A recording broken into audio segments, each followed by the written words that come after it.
Assalamualaikum warahmatullahi wabarakatuh. Salam, Om Swastiastu, Namo Buddhaya, salam kebajikan. Salam sejahtera untuk kita semua. Perkenalkan, nama saya Sofa Kolbiatu Nurul Latifah dengan NIM 2106211000068 dari Program Studi Pendidikan Bahasa dan Sastra Indonesia, Fakultas Ilmu Pendidikan, Universitas Trunojoyo, Madura.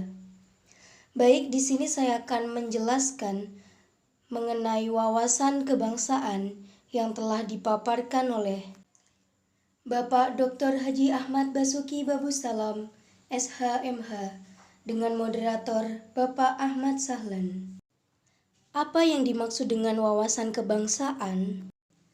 Jadi, wawasan kebangsaan dapat diartikan sebagai sudut pandang atau cara memandang yang mengandung kemampuan seseorang atau kelompok orang untuk memahami keberadaan jati diri sebagai suatu bangsa dalam memandang dirinya dan bertingkah laku sesuai filsafah hidup bangsa dalam lingkungan internal dan lingkungan eksternal.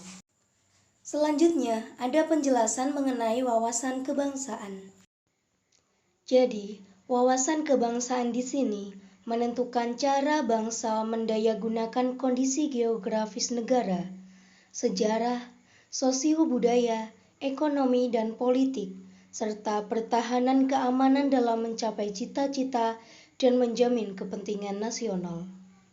Negara Indonesia yang dikelola dengan jumlah penduduk yang cukup besar, yang terdiri dari berbagai suku, bahasa, agama, adat istiadat, dan kondisi objektif, pada suatu sisi mengandung kekuatan, tetapi pada sisi lain mengandung kelemahan.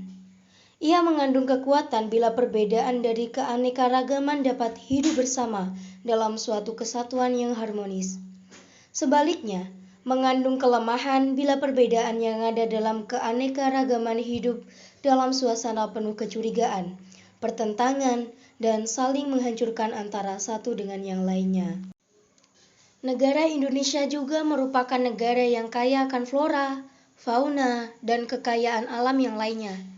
Indonesia juga terletak di daerah yang beriklim tropis, sehingga memiliki 2 musim serta memiliki tanah yang subur. Namun, sumber daya ini harus dapat dimaksimalkan sebaik mungkin, karena apabila hal ini tidak dimaksimalkan sebaik mungkin akan menyebabkan rusaknya kekayaan alam yang ada di Indonesia dan menjadi tantangan baru di Indonesia.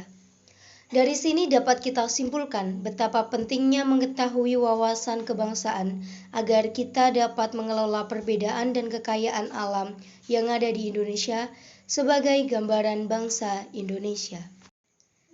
Dari sinilah dapat ditarik kesimpulan bahwa dalam kerangka NKRI, wawasan kebangsaan dapat dipahami sebagai cara kita bangsa Indonesia di dalam memandang diri dan lingkungannya dalam mencapai tujuan nasional yang mencakup perwujudan Kepulauan Nusantara sebagai kesatuan politik, sosial budaya, ekonomi, dan pertahanan keamanan dengan berpedoman pada filsafah Pancasila dan Undang-Undang Dasar 1945, atau dengan kata lain bagaimana kita memahami wawasan Nusantara sebagai satu kesatuan Poleks Sosbud dan Hankam. Selanjutnya, implementasi wawasan kebangsaan di rumah. Yang pertama, saling menghormati antar sesama anggota keluarga.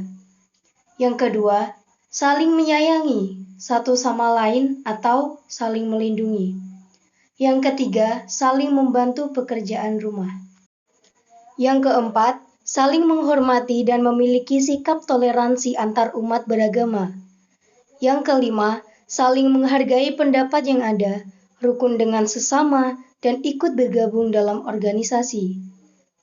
Yang keenam, terdapat norma-norma dan aturan yang ada di masyarakat.